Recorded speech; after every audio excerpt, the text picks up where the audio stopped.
నలకూబరమణిగ్రీవులు కుబేరుని యొక్క కుమారులు. వీళ్ళు ఆకాశగంగలో స్నానం చేస్తున్నారు ఒకనాడు.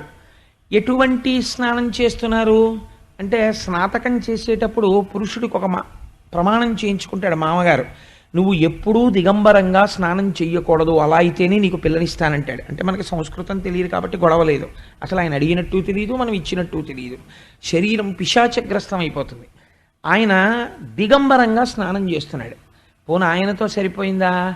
ఆయనతో పాటుగా కొంతమంది గంధర్వకాంతలు స్నానం చేస్తున్నారు. వాళ్ళకి ఒంటి మీద బట్టలేదు. పోనీ అక్కడతో వదిలిపోయిందా? ఆయన మధువు సేవించి ఉన్నాడు కాబట్టి మదోన్మత్తుడై ఉన్నాడు. పక్కన స్త్రీలు ఎంత ఆనందించి ఒక మాట అంటే అంత పరవశుడైపోతున్నాడు. తప్ప నేను ఇలా ప్రవర్తించవచ్చా అన్న విషయాన్ని మరిచిపోయి ఉన్నాడు. ఆకాశగంగలో స్నానం చేసే విధానం అదే.